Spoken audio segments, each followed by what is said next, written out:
எல்லாருக்கும் காலை வணக்கம். சூப்பராக தக்காளி விலை குறைஞ்சிருச்சு. வாங்க சூப்பராக ஊறுகாய் போடலாம். இது ஊறுகாய் போட்டு வச்சுட்டு 6 மாதம், ஒரு 4 மாதம் வெளியே, நீங்கள் 6 மாதம் கூட வெளியவே வச்சுட்டு அடிக்கடிக்கு வாரம் ஒரு நாள் 10 நாளுக்கு ஒரு தடவை வெயிலில் வச்சு எடுத்து டேபிளில் வச்சுட்டிங்கன்னா கிடவே கிடாது. நல்லெண்ணெய், உங்களுக்கு எண்ணெய்னாலும் ஊற்றி, மெயினாக நல்லெண்ணெய் ஊற்றிக்கோங்க. எண்ணெய்னாலும் ஊற்றுங்க, ஆனால் எண்ணெய் நிறையா இருக்கணும். நீங்கள் ஒரு வாரம் 10 நாள் அப்படி செய்கிறதுனா கொஞ்சமாக எண்ணெய் ஊற்றி தாளித்து வச்சு சாப்பிடுங்க. ஆனால் 6 மாதம் 5 மாதம் 4 மாதம் அப்படி செய்ய வேணும்னா 1 வருஷம் கூட வச்சுக்கலாம், ஃப்ரிட்ஜில் வச்சு சாப்பிட்லாம். ஆனால் வெளியில் வைக்கணுன்னா நிறைய எண்ணெய் ஊற்றணும். அந்த ஊறுகாய்க்கு மேலே எண்ணெய் மிதக்கணும். முடிஞ்ச அளவுக்கு நல்லெண்ணெய் ஊற்றிக்கோங்க. இது மாதிரி செஞ்சு வச்சு பாருங்கள், செம்ம சூப்பராக இருக்கும். இப்போ தக்காளி விலை குறைஞ்சிருச்சு. 5 கிலோ 100 ரூபா. நான் 5 கிலோ 100 ரூபான்னு வாங்கிட்டு வந்தோம். உடனே ஊறுகாய் போட்டு வச்சிடலாம். எங்களுக்கு ரொம்ப யூஸ், எல்லாருக்குமே ரொம்ப யூஸ். ஆனால் அது செய்முறை கரெக்டாக செய்யணும்.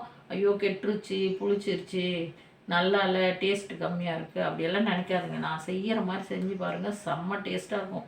நாங்கள் செஞ்சு வச்சு ஃப்ரிட்ஜில் வச்சு 7-8 மாதம் சாப்பிட்டோம். போன தடவை நல்ல சீசன் வரக்குள்ள 1 கிலோ 10 ரூபா 12 ரூபான்னு விற்றுது. அந்த டைமில் வாங்கி செஞ்சோம். 1 வருஷம் வச்சு சாப்பிட்டோம்.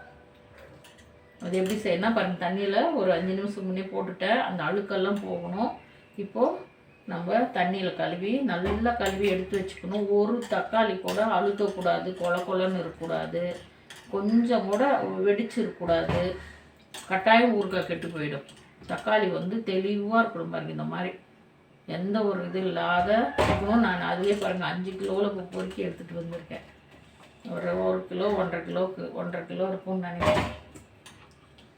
சரி, இன்னும் விலை குறையும் இல்லைங்களா? அப்போ நல்லா நிறைய போட்டுக்கலாம். இப்போ 5 கிலோ 100 ரூபா தாங்களே. அதனால் பாருங்கள், இந்த மாதிரி வேண்டாம். இது பார்க்க நல்லா இருக்குது, ஆனால் உள்ளே கொலன்னு இருக்குது. இதை எடுத்து வச்சிடலாம். இந்த மாதிரி இருக்கிறது யூஸே பண்ணாதீங்க, அப்புறம் வேஸ்ட்டாக போயிடும். பாருங்கள், அப்படியே கல்லாட்டம் இருக்கணும். இது கூட எடுத்துடலாம். பாருங்கள், இந்த இடத்துல கொஞ்சம் அடி வாங்கி, இந்த மாதிரி அடி வாங்கியிருந்தால் நம்ம இதை கட் பண்ணி போடலான்னு போடாதீங்க. எதுவும் வேண்டாம்.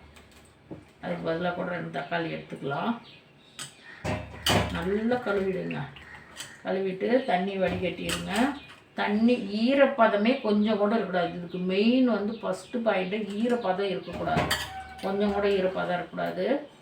இதெல்லாம் அப்படியே நல்லா கழுவி எடுத்துட்டு இதே மாதிரி செஞ்சு பாருங்கள், செம்ம சூப்பராக இருக்கும். நான் ஒவ்வொன்றுமே எங்கள் வீட்டில் செஞ்சு சாப்பிட்டு நல்லா ருசி பார்த்துட்டு தான் செய்கிறது. வீடியோக்காக எதையுமே செய்யலை, எல்லாருக்குமே தெரியும். நான் நிறைய வீடியோவில் போட்டுட்ருக்கேன்.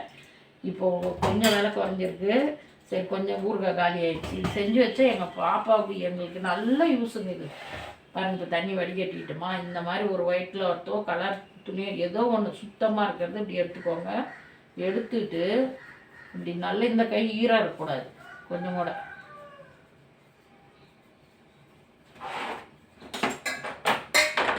இப்படி தொடச்சி அப்படி போட்டுருங்க. தண்ணியே கொஞ்சம் கூட இருக்கக்கூடாது. தொடச்சி கொஞ்சம் நேரம் வெயில் அடித்தா வெயிலில் கொஞ்சம் ஒரு 2 நிமிஷம் இல்லையா அப்படியே ஃபேன் காற்று கூட வச்சுருங்க. தொடச்ச உடனேவும் கட் பண்ணாதீங்க, அவசரம்னா கட் பண்ணிக்கோங்க. ஆனால் தண்ணியே கொஞ்சம் கூட இருக்கக்கூடாது. தக்காளியெல்லாம் கழுவி நல்லா துணியில் தொடச்சி ஃபேன் போட்டு வச்சுட்டு வந்திருக்கேன். அதுக்குள்ளே நம்ம இதை ரெடி பண்ணிக்கலாம். ஒரு கட்டாயம் இதுதான் போடணும், ரொம்ப டேஸ்ட்டாக இருக்கும். நான் 1 கிலோவுக்கு மேலே எடுத்துருக்கேன். அதுக்கு கடுகு 1 ஸ்பூனு. அது கொஞ்சமாக அரையாது இல்லைங்களா, அதனால சேர்த்து அரைச்சி வச்சுட்டு நம்ம எல்லாத்துக்கும் இது யூஸ் பண்ணிக்கலாம். மீன் குழம்பு, காரக்குழம்பு, அந்த மாதிரி எல்லாத்துக்குமே யூஸ் பண்ணிக்கலாம். நான் 2 ஸ்பூன் போட்டுக்கிட்டேன். இதிலேயே வெந்தயம் போட்டுக்கோங்க. 2 ஸ்பூன், 1 ஸ்பூன் வெந்தயம்னா 2 ஸ்பூன் கடுகு போடணும். இதில் போட்டுட்டேன். நம்ம நல்லா வறுத்துக்கலாம். இப்போது நல்லா பொன்னிறமாக வறுத்துக்கலாம். கடுகு 2 ஸ்பூனா, வெந்தயம் 1 ஸ்பூன். இன்னும் கூட நிறைய போட்டு நல்லா அரைச்சி ஒரு டப்பாவில் கொட்டி வச்சுட்டிங்கன்னா மீன் குழம்பு, காரக்குழம்பு, சாம்பார் இறக்கி வச்சு கொஞ்சம் ரசத்துக்கு கட்டாயம் ரசம் கொதிச்சு நம்ம இறக்குறோம் இல்லைங்களா, நுர வரக்குள்ள, அப்போது ஒரு 1/4 ஸ்பூன் போட்டிங்கன்னா செம்ம சூப்பராக இருக்கும். இது எல்லாத்துக்குமே யூஸ் ஆகும். இந்த இது மீன் குழம்புக்கெல்லாம் நல்லா யூஸ் ஆகும். அதே மாதிரி இந்த மொச்சக்கொட்டை, தட்டைப்பயிர் குழம்பு இதெல்லாம் வைக்கிறதுல புளி குழம்பு எல்லாத்துக்குமே இது போடலாம். எனக்கு கடுகு நல்லா பொரிட்டுன்னு எடுத்துருங்க. அதுக்குள்ள வெந்தயம் கலர் நல்லா செவந்துடும். கடுகு பொரியறதுக்குள்ளே வெந்தயம் கலர் மாறிடும். ஃபுல்லாக ஸ்லோவில் தான் வச்சுக்க மாதிரி கேட்குதுங்களா. நல்லா கடுகு பொரியும். எல்லா பழமும் நல்லா பொரியணும். வாசனை நல்லா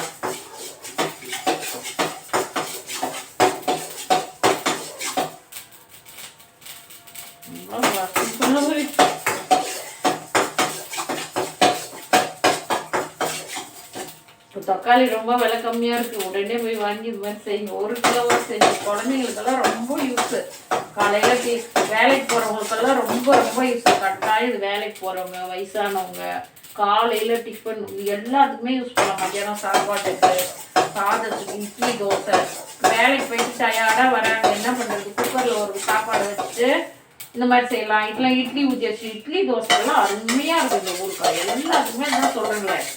நல்லா நான் செய்கிற மாதிரியே செஞ்சு வச்சுட்டிங்கன்னா நீங்கள் வெளியே வச்சாலே 6 மாதம் ஆனாலும் கிடையாது. எடுத்துடலாம். நல்லா பொரிஞ்சு பாருங்க, நல்லா சவந்துருச்சு. ஆறட்டும். அப்படியே நிறையா இருந்தால் பாருங்க. இது பூண்டு வந்து தோலோட தான் நம்ம ஒன்றும் பாதியமாக நல்லா கொஞ்சம் மிக்சியில் போட்டு ஒரு ஓட்டிக்கணும். இதை வந்து பூண்டையும் நல்லா தண்ணியில் கழுவிட்டு, ஏன்னா பூண்டு எப்படி வருது என்னன்னு தெரியுது. பூண்டை கழுவி நல்லா தொடச்சிக்கணும் பாருங்க. நான் ஈரத்துணி போட்டு மொட்டையே தொடச்சி வச்சுட்டேன். ஒரு 1 ஹவருக்கு முன்னே தொடச்சிட்டேன் பாருங்க. பேன் காட்டில் கழுவி சுத்தமாக நல்லா வரன்னு தொடச்சி வச்சுட்டு நல்லாவும் காஞ்சிச்சு. இப்போ நம்ம இது கட் பண்ணிக்குவோம். இப்போ வந்து ஃபஸ்ட்டு கட் பண்ணுறதுக்கு முன்னே கத்தி இப்படி வச்சுக்கோங்க. வேறு நீளமாக விட்டு பண்ணிங்கன்னா கையை குத்திடும். இந்த உள்ளே இருக்கிறத மட்டும் எடுத்துருவோம். கட்டாயம் இது எடுங்க, இல்லைன்னா சட்னிக்கு ஊறுகாய் கெட்டுரும்.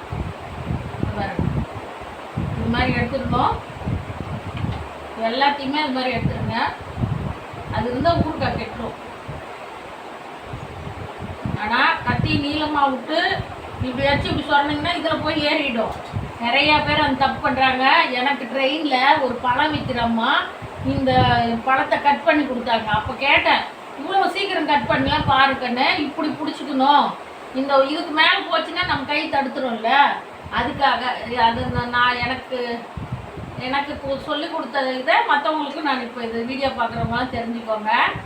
நாம் ஒரு பலனை தெரிஞ்சுக்கிறோன்னா ஒரு நல்லதை அது 4 பேருக்கு சொல்லி தரணும். அது மாதிரி இப்படி கத்தி பக்கமாக பிடிச்சிக்கிட்டிங்கன்னா நம்ம உள்ளே போனால் கூட நம்ம கை தடுத்துரும், கை குத்தாது. எல்லாத்தையும் இது மாதிரி எடுத்துடலாம். முன்னூடாது எடுத்துருங்க. இது இருந்தால் தக்காளி ஊறுகாய் கெட்டு எல்லாத்தையும் எடுத்துட்டு பொடி பொடியாக பாருங்க.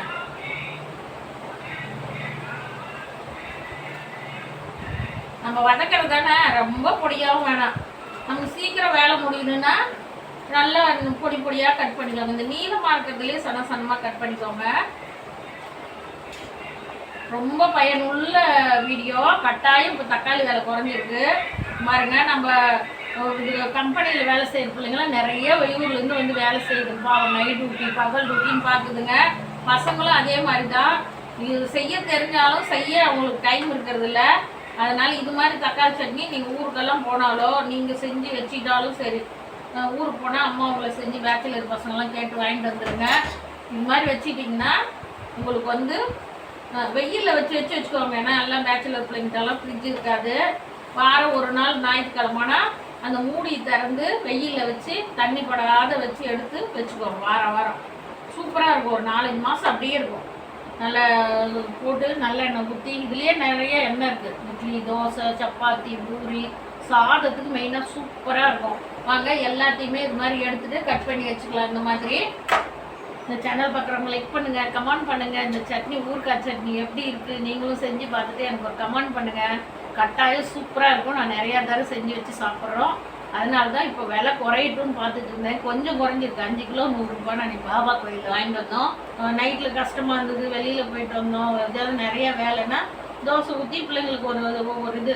ஆனால் எடுத்து வானலில் கொஞ்சம் சூடு பண்ணி சாப்பிடுங்க. ஃப்ரிட்ஜிலேருந்து அப்படியே எடுத்து போட்டு சாப்பிடாதீங்க தயவு செஞ்சு. ரொம்ப எமர்ஜென்சினா எடுத்து வச்சு கொஞ்சம் ஆற வச்சு போட்டு சாப்பிடுங்க. இல்லை கொஞ்சம் ஃப்ரீயாக இருக்கீங்க, 100க்கு 80% லைட்டாக சூடு பண்ணி சாப்பிடுங்க. அது உடம்புக்கு நல்லது. எந்த பொருளுமே ஃப்ரிட்ஜில் வச்சு எடுத்து அப்படியே சாப்பிடக்கூடாதுன்னு டாக்டரே சொல்கிறாங்க. அதனால் நீங்கள் எந்த பொருள் ஃப்ரிட்ஜில் வச்சாலும் சூடு பண்ணி சாப்பிடுங்க. அதே மாதிரி கூடாது, தண்ணி படாத எடுத்து போய் இப்போது நம்ம தாளிக்கலாம். வாங்க. சூப்பராக இருங்க. நல்லெண்ணெய் ஊற்றுறேன். நீங்கள் நல்லெண்ணெய் இருந்தால் ஊற்றுங்க, இல்லை உங்களுக்கு சமைக்கிற எண்ணெய் என்னன்னாலும் ஊற்றிக்கோங்க. இப்போ கொஞ்சம் ஊற்றிக்கலாம். ஒரு 5 ஸ்பூன் எண்ணெய் ஊற்றிட்டேன். இப்போ இதை மட்டும் போட்டு வதக்கணும். ஊறுகாய் வந்து நம்ம செய்முறை தான், செய்யறது கரெக்டாக செஞ்சால் கெடவே கூடாது. உங்களுக்கு நல்லா எண்ணெயில் வதக்கணும், தண்ணியே கொஞ்சம் கூட படக்கூடாது, அந்த மாதிரி பார்த்துக்கணும். நீங்கள் ஊறுகாய் போட்ட பின்னாடி கூட ஸ்பூனில் எடுத்துட்டிங்கன்னா திரும்ப அந்த ஸ்பூனை வெளியே எடுத்துடணும். தான் மறந்துடாதீங்க. புளியில் வந்து நார், இந்த ஓடு இதெல்லாம் பார்த்து எடுத்து வச்சுருங்க. இந்த ஊருக்குள்ளே பாருங்க ஒவ்வொரு நார் இருக்குது, இந்த நாரெல்லாம் எடுத்துடணும். கிலோவுக்கு மேலே இருக்குது. ஒரு கொட்டை புளி பாருங்க, இப்படி கையில் பிடிச்சிங்கன்னா ஒரு கொட்டை நார் இதெல்லாம் கொஞ்சம் கூட இல்லாத எடுத்துருங்க. இதை நல்லா இப்படி இப்படி ஊற்றி விட்டுக்கோங்க. அப்படியே உருண்டையாக போடாதீங்க. இதுலேயே இது நல்லா வதங்கணும். இந்த தக்காளியோட இந்த புளி நல்லா வதங்கணும். அப்போ தான் தக்காளி கெடவே கெடாது உங்களுக்கு. அதனால் அதிகமாக வச்சு நல்லா வதக்கிக்கோங்க. நல்லா வதக்கிட்டு கட்டாயம் மிக்ஸி ஜாரில் போட்டு அடிச்சுக்கோங்க. இந்த கையில் மத்தில் மசிக்கிறது, கரண்டியில் அதெல்லாம் வேண்டவே வேண்டாம். ஆனால் இது நல்லா பச்சை வாசனை போகிற அளவுக்கு வதக்கணும். இந்த இதுலேயே புளி போட்டிங்கன்னா இதுவும் புளியும் சேர்ந்து வதங்கிச்சுன்னா அந்த எண்ணெயில் கெடாது. ஊறுகாய் இந்த புளிக்கிற வாசனை இதெல்லாம் ஏன் வருதுன்னா, நீங்கள் நல்லா வதக்காத விட்டிங்கன்னா தான் இந்த புளிப்பு வாசனைலாம் வரும். நீங்கள் நல்லா வதக்கி செஞ்சுட்டிங்கன்னா எந்த வாசனையும் வராது. மிக்சியில் உங்களுக்கு எப்படி சொர சொரன்னு வேணாலும் அடிச்சுக்கோங்க, இல்லை நெய்ஸாக வேணாலும் அரைச்சிக்கோங்க. அது இந்த வேகிறதுலேயே நல்லா மசிஞ்சிடும். நல்லா வேகட்டும். உங்களுக்கு மஞ்சள் தூள் தேவைன்னா போட்டுக்கோங்க, இல்லைன்னா அப்புறம் அது தாளிக்குள்ளே போட்டுக்கலாம். கட்டாயம் மஞ்சள் போடுங்க, கலர் மாறினா மாறிட்டு போகுது. உடம்புக்கு அவ்வளோ நல்லது மஞ்சள். நாங்கள்லாம் கொம்பு மஞ்சள் வாங்கி காய வச்சு அரைச்சி வச்சுருக்கோம். அதனால் மஞ்சள் இல்லாத எதுவுமே செய்ய மாட்டேன். நல்லா வதங்கட்டும். நல்லா வெந்துட்டு இருக்குது. இன்னும் நல்லா வேகணும். இந்த பச்சை வாசனை நமக்கே தெரியும், ஒரு நல்ல வாசனை வரும். இன்னும் கொஞ்சம் நல்லா வேகட்டும். அதே அப்படியே கொல கொல கொலன்னு கஞ்சி மாதிரி ஆகிடும். அதுக்குள்ளே இது வேகட்டும். கொஞ்சம் ஸ்லோ பண்ணிவிட்டு அடுப்பை, அது வேகட்டும். அதுக்குள்ளே பாருங்க, வெந்தயமும் கடுகும் ஆறிடுச்சு. நான் கொஞ்சம் நிறைய போட்டிருக்கேன். நான் உங்களுக்கு போடக்குள்ள அளவு சொல்கிறேன். நம்ம இதுக்கெல்லாம் ஒரு ஸ்பூன் போட்டால் போதும், நிறைய போடக்கூடாது. இப்போ 1.5 கிலோவுக்கு 1 ஸ்பூன் போட்டால் போதும். கடுகு வெந்தயம் ரெண்டும் சேர்ந்து 1 ஸ்பூன் கடுகு, 1/2 ஸ்பூன் வெந்தயம். இல்லை நிறைய போட்டிங்கன்னா கசப்பாயிடும்.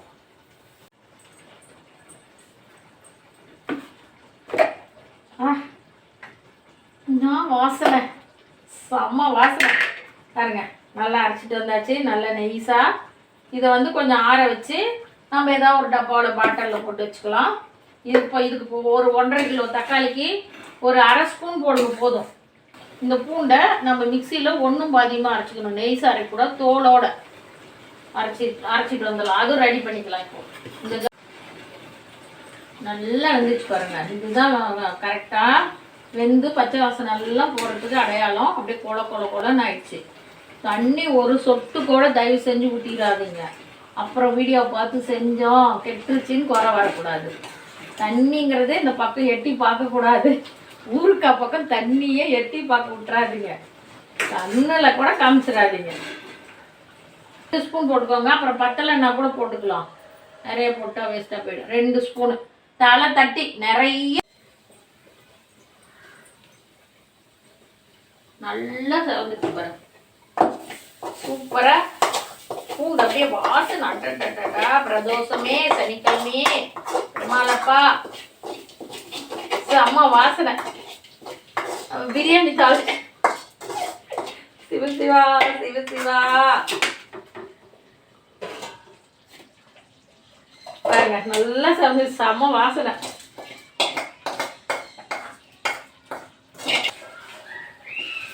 நல்லா கலக்கி விட்டுருங்க. பூண்டு போட்டிருக்கல, நல்லா வாசனை. உண்மையாலுமே அப்பா அந்த எண்ணெயிலே போட்டு தாளிச்சிருந்தா கூட இவ்வளோ வாசனை வராது. அதான் சொல்லுங்க, நல்லா பிரியாணி வாசனை. நல்லா சிக்கன் மட்டன் அப்படியே கிரேவி பண்ணால் எப்படி வாசனை பாருங்க. நல்லா கொதிக்குது, அப்படியே எகுரு. மூடி இல்லைன்னா ஸ்டவ்க்குள்ளே வீணாக போயிடும்.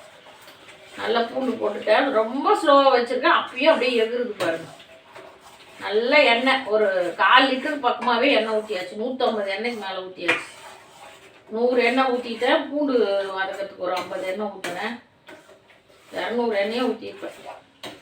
பரவாயில்ல, எண்ணெய் நல்லது தான், கெடாது ஊறுகாய். எல்லாம் தெரிக்குது பாரு, நல்லா தெரிச்சிச்சு. கொஞ்சம் நேரம் எல்லாம் தெரிச்சிச்சு. கரெக்டாக 2 ஸ்பூன் போடுங்க, கரெக்டாக இருக்கும். நல்லா மிளகாத்தூள் போட்டு நல்லா கலர் விடுங்க. சூப்பராக அப்படி வாங்க, எண்ணெய் திரண்டு இருக்குது. அவ்வளோதான். இந்த மாதிரி எண்ணெய் திரண்டு வரக்குள்ள ஆஃப் பண்ணிடணும். ஃப்ரிட்ஜில் வச்சுருந்தா 1 வருஷம் கூட வச்சு சாப்பிட்லாம். கொடுக்கலாம். நல்ல எண்ணெய் திரண்டு வந்துடுச்சு. இந்த டைமில் பாருங்கள், கடுகு வெந்தயம் நுணுக்கி வச்சிடணும் இல்லைங்களா, நல்லா வறுத்து அதை அப்படியே போட்டு நல்லா கலக்கிக்கணும். இறக்க போக்கில் போடுங்க, அந்த சூட்டில் வாசனை, நல்ல வாசனை.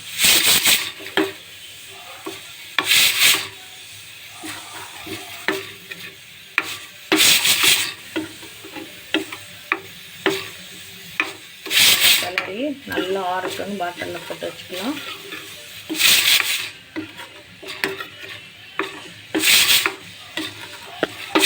ரெடி ஆகிடுச்சு. ஸ்டவ் ஆஃப் பண்ணிடலாம். தக்காளி ஊறுகாய் ரெடி. சூப்பராக